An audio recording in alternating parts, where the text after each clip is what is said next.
Assalamualaikum warahmatullahi wabarakatuh. Perkenalkan, nama saya Nadi Ratu Salima dari DM1. Di sini saya akan mempresentasikan implementasi design thinking dalam problem solving. Latar belakang, perubahan dunia yang berlangsung secara cepat dan tidak linier telah menciptakan tantangan baru dalam berbagai sektor kehidupan. Permasalahan yang dihadapi individu, organisasi, maupun institusi pendidikan tidak lagi bersifat sederhana dan terdefinisi dengan jelas. Banyak persoalan bersifat ambigu, saling terkait, dan dipengaruhi oleh faktor manusia yang kompleks. Dalam konteks tersebut, pendekatan problem solving konvensional yang berfokus pada analisis rasional dan pencarian solusi langsung seringkali tidak memadai. Oleh karena itu, dibutuhkan pendekatan yang mampu menjembatani aspek rasional dan empatik dalam proses pemecahan masalah. Design thinking muncul sebagai pendekatan yang relevan untuk menjawab kebutuhan tersebut. Pendekatan ini menempatkan manusia sebagai pusat proses inovasi, menekankan kreativitas yang terstruktur, serta mendorong pembelajaran melalui eksperimen dan refleksi. Dalam dokumen pelatihan, design thinking yang digunakan sebagai rujukan. Design thinking didefinisikan sebagai pendekatan kreatif untuk problem solving yang menekankan keterlibatan aktif, pembelajaran melalui tindakan atau thinking by doing, serta eksplorasi solusi secara bertahap. Konsep dasar design thinking. Design thinking memiliki empati karakter utama yaitu 1. Berpusat pada manusia, di mana pengguna menjadi titik awal dan titik akhir dalam proses perencanaan solusi. Pemahaman terhadap pengguna diperoleh melalui observasi, wawancara, dan keterlibatan langsung untuk menangkap kebutuhan eksplisit maupun implisit. 2. Kolaboratif, yaitu melibatkan berbagai pemangku kepentingan dengan latar belakang dan sudut pandang yang beragam. Kolaborasi memungkinkan pertukaran perspektif dan mengurangi bias individu dalam proses pengambilan keputusan.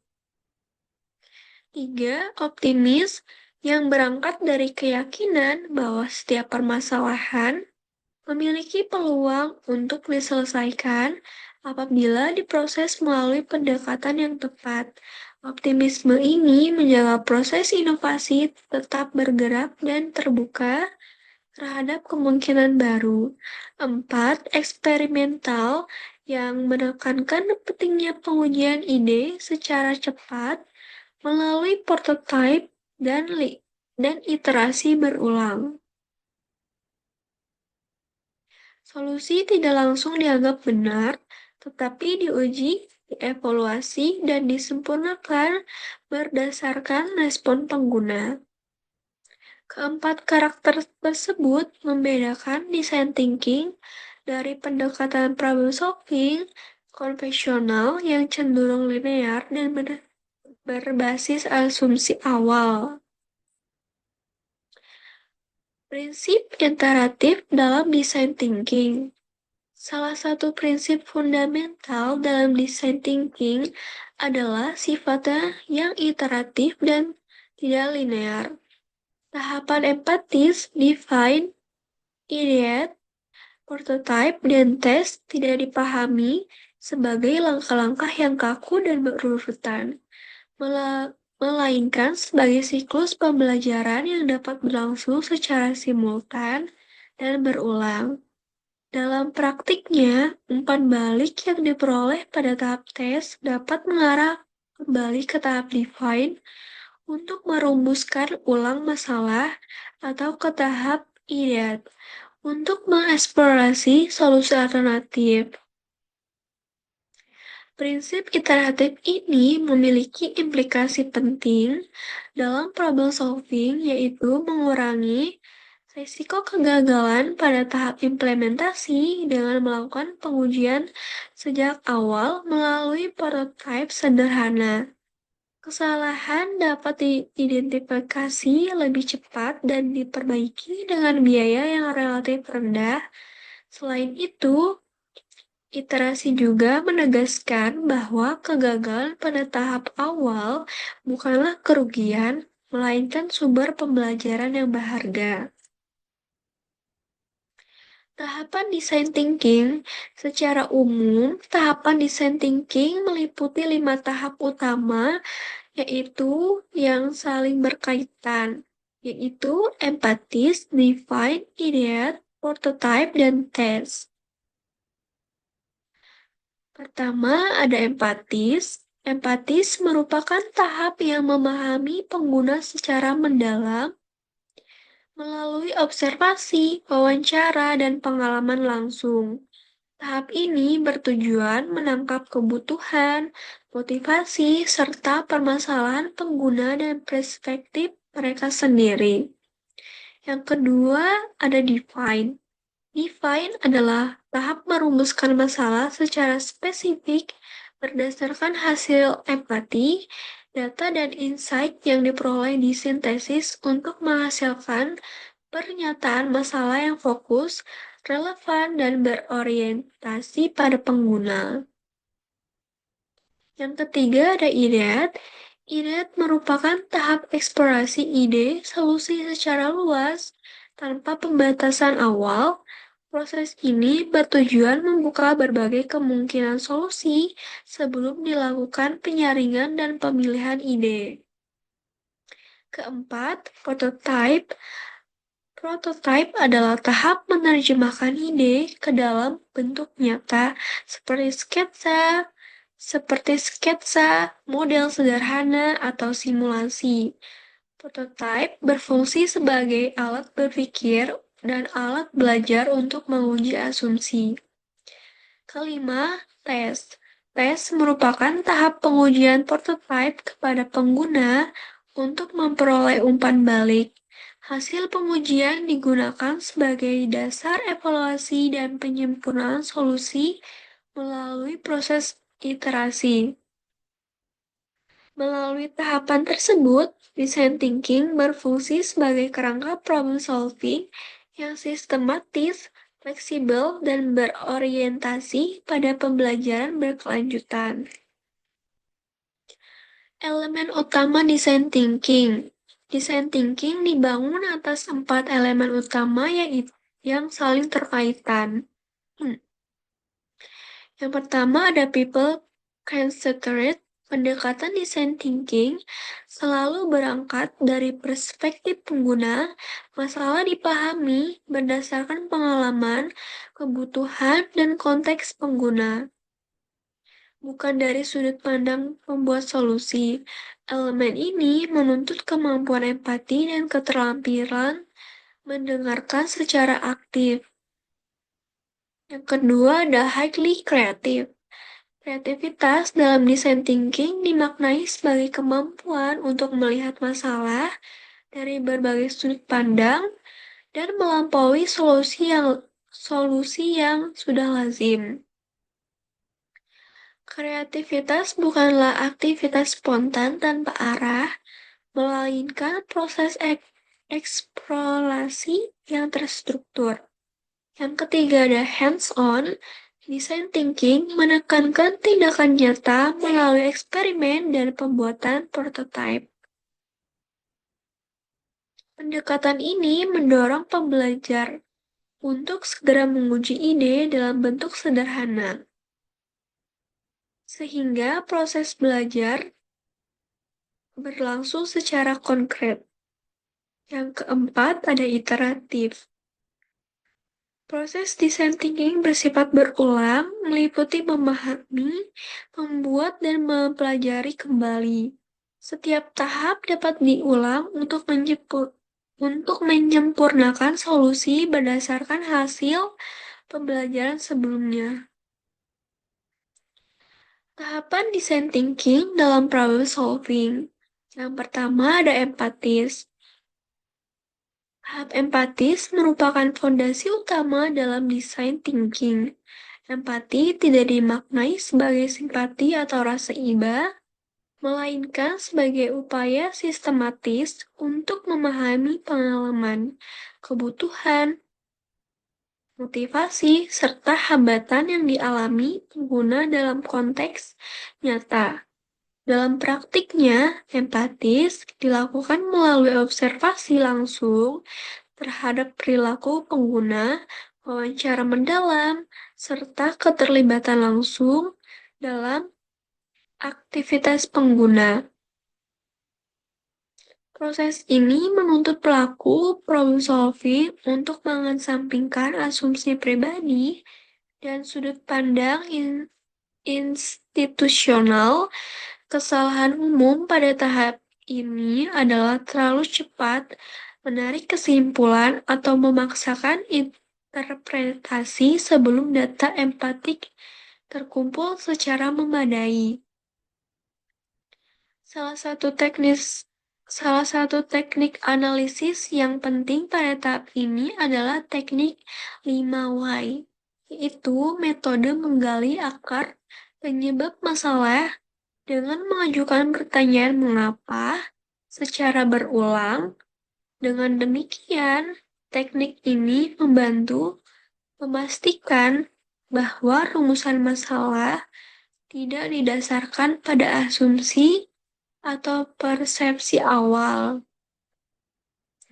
melainkan pada pemahaman yang lebih dalam terhadap realitas pengguna.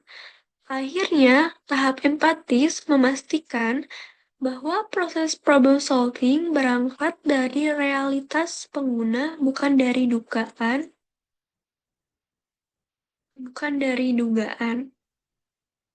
Yang kedua, ada define. Tahap define berfungsi untuk mensintesis temuan empati menjadi rumusan masalah yang jelas, terfokus, dan bermakna. Pada tahap ini, data kualitatif yang diperoleh sebelumnya diolah untuk menemukan pola, insight, dan kebutuhan utama pengguna. Kesalahan yang sering terjadi adalah merumuskan masalah terlalu luas atau terlalu teknis, sehingga membatasi kreativitas pada tahap berikutnya. Dalam konteks problem solving, kualitas tahap define sangat menentukan arah solusi. Rumusan masalah yang tepat akan mengarahkan ideasi pada solusi yang relevan, sedangkan rumusan masalah yang keliru akan menghasilkan solusi yang tidak berdampak meskipun dieksekusi dengan baik. Yang ketiga ada ideat. Tahap ideat merupakan fase eksplorasi solusi secara kreatif dan kolaboratif setelah permasalahan dirumuskan secara jelas pada tahap define. Prinsip utama ideat adalah bahwa kuantitas ide mendahului kualitas karena solusi inovatif seringkali muncul setelah berbagai kemungkinan dieksplorasi. Tahap ideat berfungsi untuk memecah kebuntuan berpikir dan mencegah kecenderungan pelaku problem solving memilih solusi yang paling aman atau paling familiar. Oleh karena itu, proses ideasi harus dilakukan dalam suasana terbuka, non-judgmental, dan mendorong partisipasi seluruh anggota tim. Berbagai teknik digunakan untuk memfasilitasi aliran ide, antara lain brainstorming, brainwriting, mind mapping, dan storyboard. Brainstorming merupakan teknik pengumpulan ide secara terbuka dan spontan dalam kelompok dengan menunda penilaian agar peserta bebas mengemukakan gagasan. Brainwriting digunakan sebagai pelengkap brainstorming, terutama untuk memastikan partisipasi yang merata. Brainwriting membantu mengurangi dominasi individu tertentu dan meminimalkan tekanan sosial dalam proses ideasi. Setelah berbagai ide terkumpul, mind mapping digunakan untuk mengorganisasi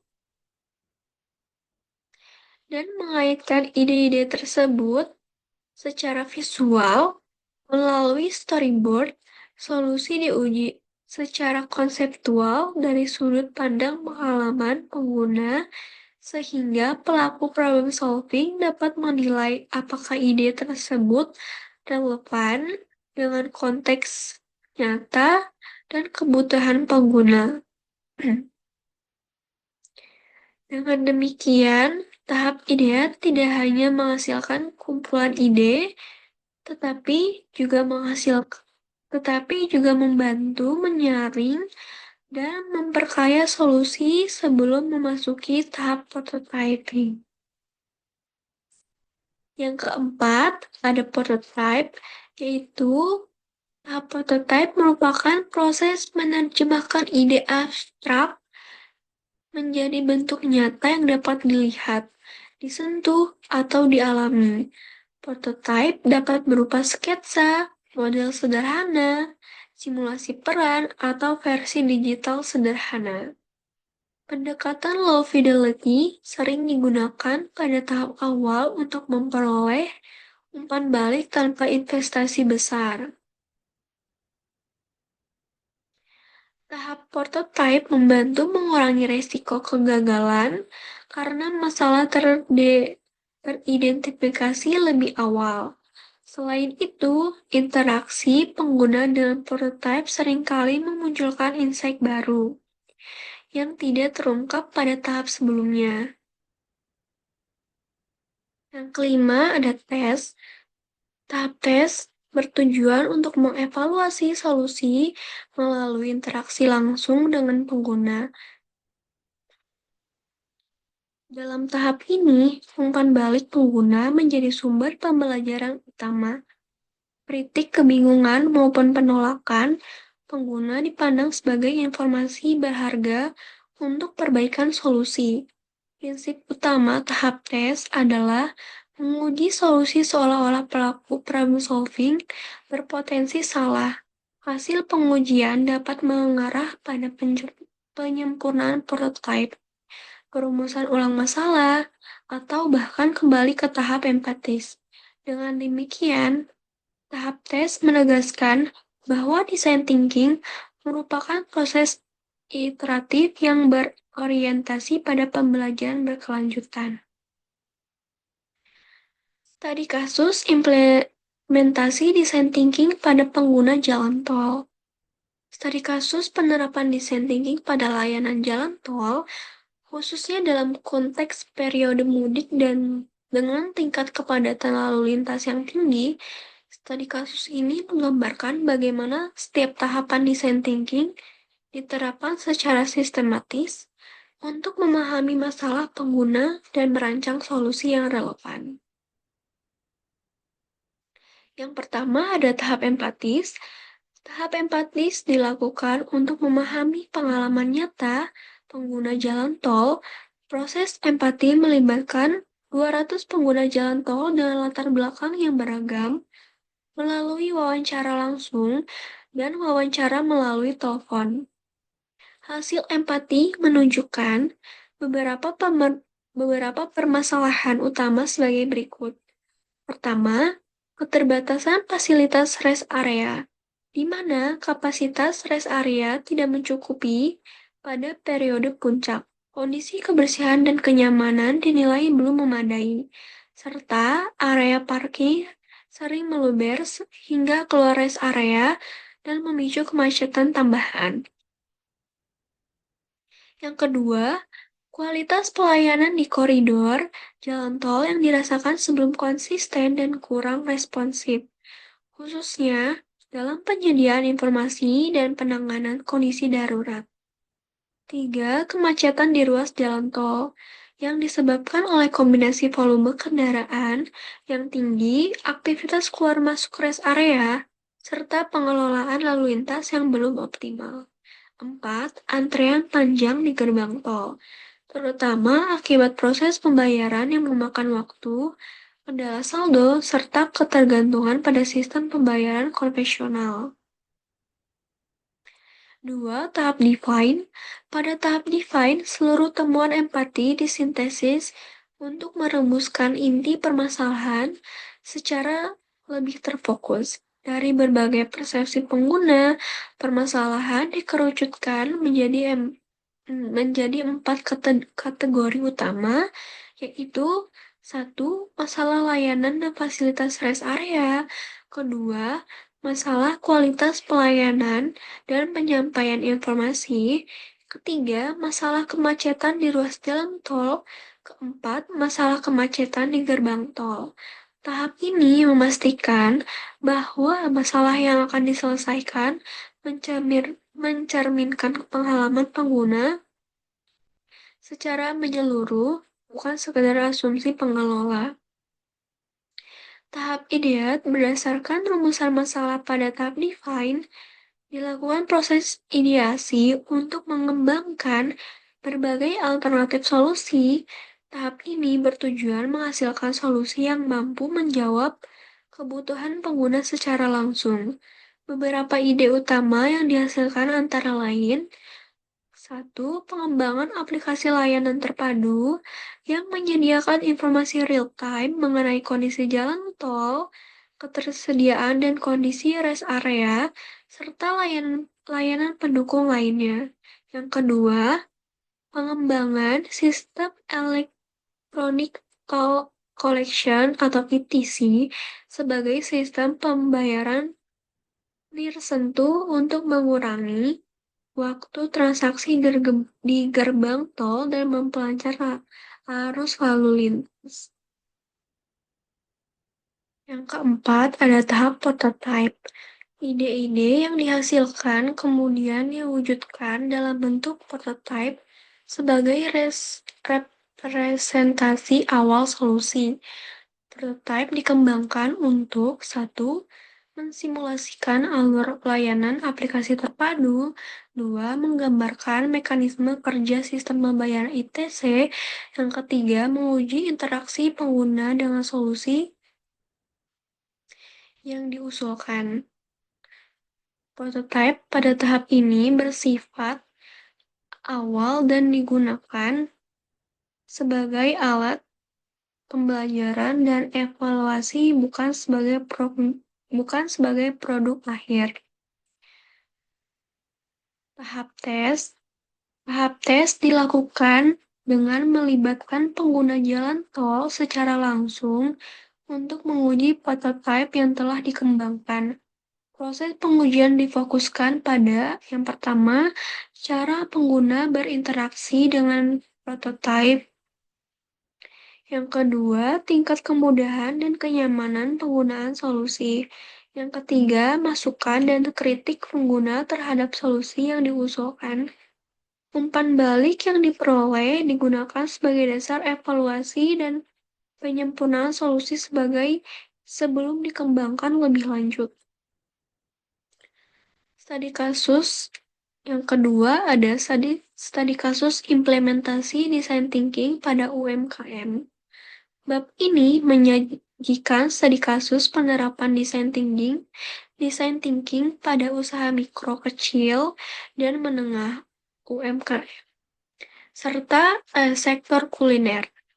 Tadi kasus ini bertujuan menunjukkan bahwa design thinking dapat diterapkan secara efektif pada skala usaha kecil dengan sumber daya terbatas,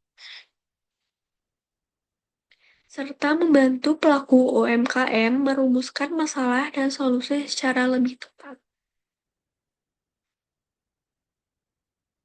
Pertama, tahap empatis.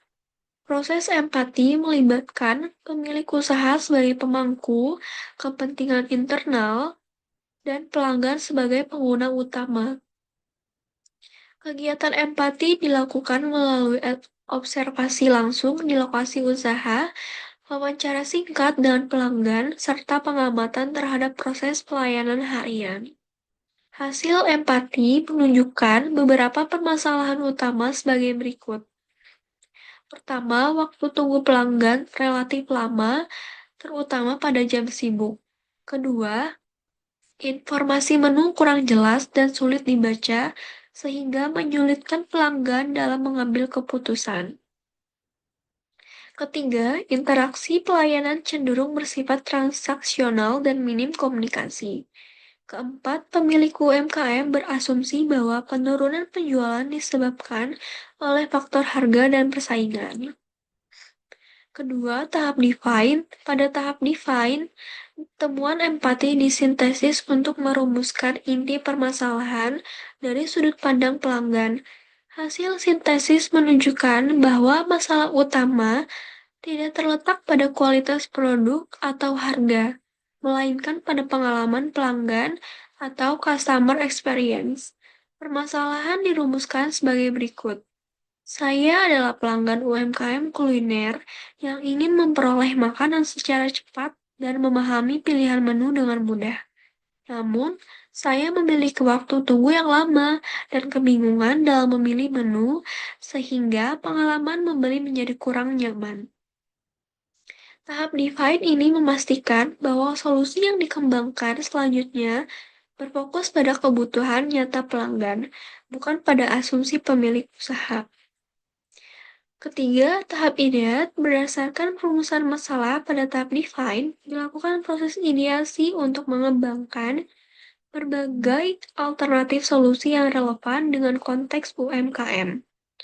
Beberapa ide utama yang dihasilkan antara lain, pertama, penyederhanaan struktur menu dan penggunaan visual menu yang lebih komunikatif. Kedua, penerapan sistem pemesanan awal pre-order melalui aplikasi pesan singkat.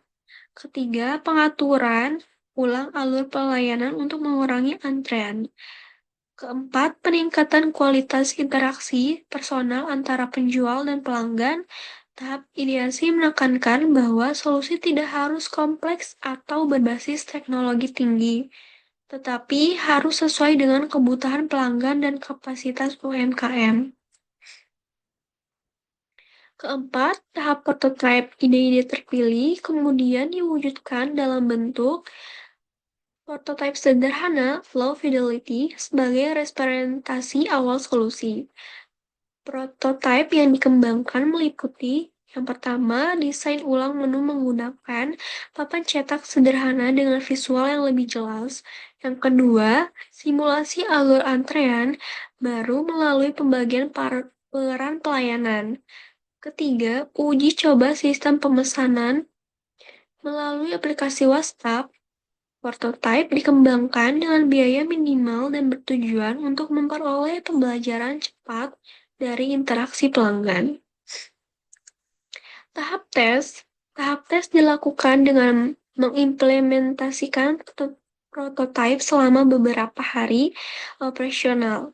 Pemilik UMKM mengamati perilaku pelanggan dan mengumpulkan umpan balik secara langsung. Hasil pengujian menunjukkan beberapa perbaikan antara lain, yang pertama, waktu tunggu pelanggan berkurang. Kedua, pelanggan lebih cepat mengambil keputusan pembelian. Yang ketiga, interaksi pelayanan menjadi lebih aktif dan personal. Umpan balik yang diperoleh digunakan sebagai dasar evaluasi dan penyempurnaan solusi sebelum diterapkan secara lebih permanen.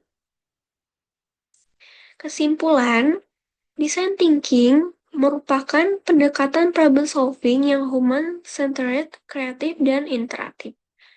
Pendekatan ini menekankan pentingnya empati, rumusan masalah yang tepat, serta pembelajaran melalui eksperimen. Studi kasus yang disajikan menunjukkan bahwa design thinking dapat diterapkan secara fleksibel pada berbagai konteks, baik organisasi besar maupun UMKM. Implikasi dalam konteks pendidikan tinggi, design thinking berperan penting dalam membentuk pola pikir mahasiswa agar tidak hanya berorientasi pada solusi, tetapi juga pada pemahaman masalah secara mendalam. Cukup sekian presentasi yang bisa saya sampaikan. Kurang lebihnya mohon dimaafkan bila ada kata-kata yang tidak mengenakan. Wassalamualaikum warahmatullahi wabarakatuh.